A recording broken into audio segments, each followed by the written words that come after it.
So Derrell, we just saw a story with the partnership with the teams at Kansas State and OSU in regards to wheat, but you also have a long-standing relationship with Kansas State in regards to livestock.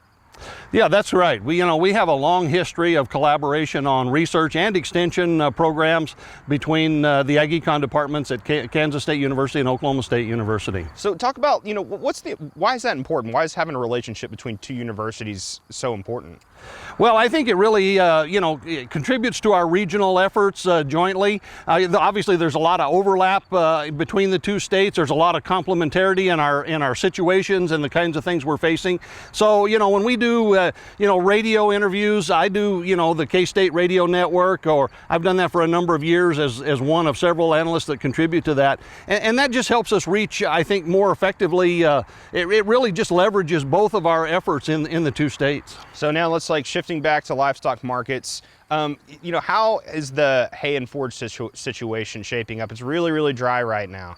It is getting pretty dry, but of course, it's late in the summer. It's this time of the year. Oklahoma's pasture and range conditions are actually still rated as good as anybody in the central and southern plains.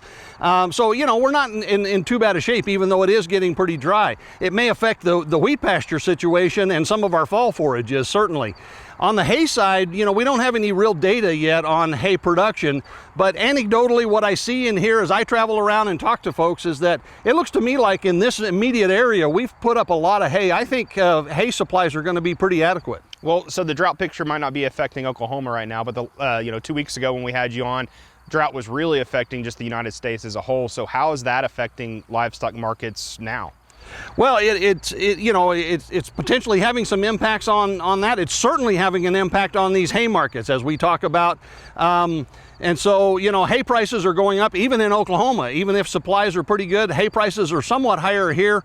The last USDA data was actually from July, but compared to the previous year, hay prices in Oklahoma were up over 14%. Now, if you compare that to, say, North and South Dakota, hay prices are up 80 to 90% up there. So obviously, it's much more severe up there. And we may see, these hay markets actually, move some hay, and they could reach as far south as the southern plains. So grain prices still really high. What are some challenges other than grain prices that producers are going to face for winter feed costs? Well, we just talked about the fact that hay prices are going up, so that's going to be an issue for producers. If they've got their own hay, then they may not be buying it, but that hay's worth more, so they need to think about where that value is and how to capture that. They will need some winter supplement, protein supplement, possibly some energy supplement, and those prices are going to be higher. So I think producers do want to do a little bit of planning and some pencil work to figure out the best way to get through the winter. There will clearly be higher feed costs this winter. So will all these challenges impact, the cow culling decisions going forward? Well, it might. Noting that we've got higher feed costs this year, producers may want to think about whether they want to cull maybe a little bit extra heavy, not keep those cows.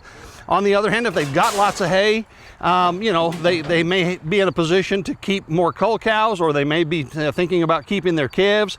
So I think there's just lots of decisions relative to what your hay supply situation is, what your forage situation is, and then look at these opportunities relative to both calf and the cull cow markets. Alrighty, thanks, Derrell. Dr. Derrell Peel, Livestock Marketing Specialist here at Oklahoma State University.